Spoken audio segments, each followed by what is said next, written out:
Well, Edward Snowden's revelation of the NSA's surveillance programs have given Americans proof that the government is collecting information and data on its own citizens. He revealed PRISM, the NSA's spy program that's used to monitor internet communications, searches some of the largest technology companies like Google, Microsoft, Facebook, and more. Plus, he released documents showing the government collects metadata on all Americans' phone calls. These revelations raise serious questions about Americans' Fourth Amendment rights, which guards them against unreasonable search and seizure.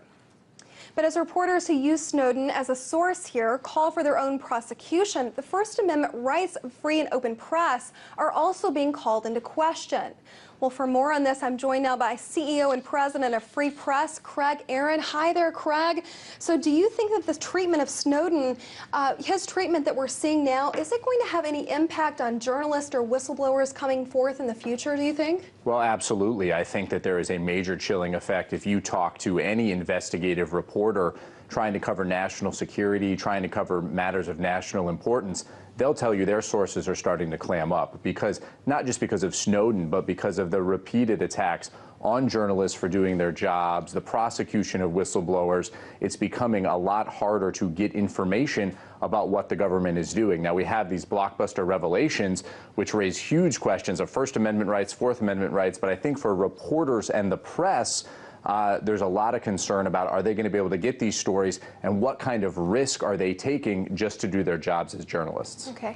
Well, I want to bring you now to something that you said. I've got a quote from you. You said that our rights to connect and communicate are in serious jeopardy. I'm assuming that you meant that in regards to the revelations of the NSA scandal. How so, Craig?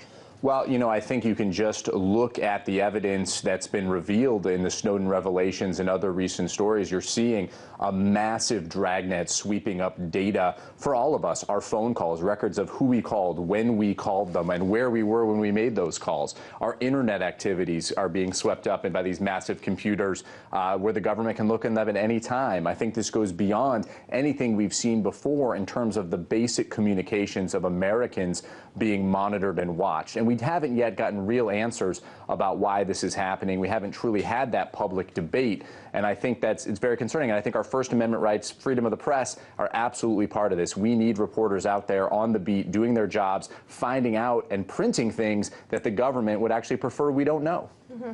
Well, on Monday, Craig, the Washington Post editorial board wrote that Snowden's leaks should stop, and they said, quote, I want to take you to one of their quotes, the first U.S. priority should be to prevent Mr. Snowden from leaking information that harms efforts to fight terrorism and conduct legitimate intelligence operations. But the Post then published the leaks, the leaking information that supposedly harms these efforts. Why does the editorial board and the news side of the Post, why do they have such differing opinions? Well, I guess the positive version is, well, at least the editorial side isn't telling the news side what to do. And otherwise we wouldn't have these stories. So that's the good version. I think the bad version is we're seeing this whole wave of what I call journalists against journalism starting to come up. People who are defending this administration and attacking those putting out the stories. I think that's a real concern. That doesn't mean Mr. Snowden shouldn't answer. He was a government employee. He gave information a way that he wasn't supposed to. I think he should answer for that. But to take that to the level of espionage, to take it to the level of downing the planes or preventing the planes of flying of foreign leaders, I think that's a whole different question and one that needs to actually be debated in public. I think there's a lot of real concerns. I was very disappointed in the Post's editorial stance because I think the real story here, and put Snowden aside, is massive NSA surveillance and spying on the American people. That's what we need answers for. Certainly. All right. So we've heard for calls of the arrest of journalist Glenn Greenwald for the way that he published the stories given to him. Do you think that he published those leaks responsibly?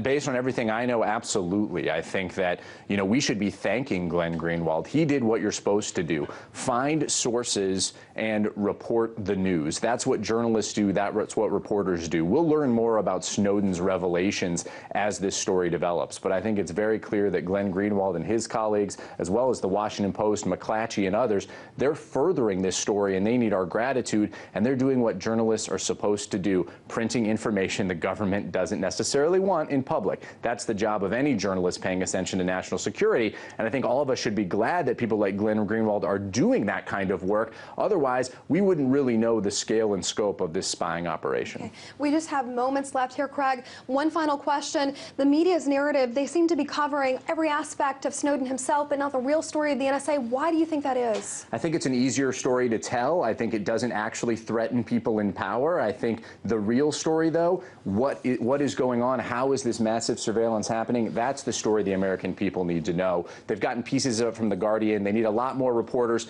paying a lot less attention to what Snowden had for lunch and a lot more attention to this spying program. Craig, really appreciate you weighing in. We have to leave it there. That was Craig Aaron, President and CEO of Free Press.